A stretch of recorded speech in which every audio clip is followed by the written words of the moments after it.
மானி பே இப்போ நான் படுப்போம் பியா தேய்ப்போம் பத்த கடாய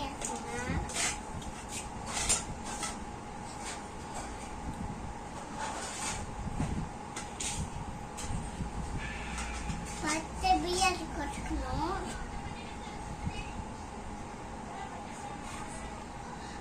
அப்புறம் எண்ணெய் வச்சுக்கணும் நல்லா செய்யணும்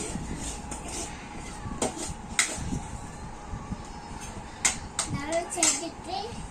மூடிக்கலாம் மூடிக்கிட்டு பார்க்கலாம் எதிச்சு அது டப்பா இருக்கலாம்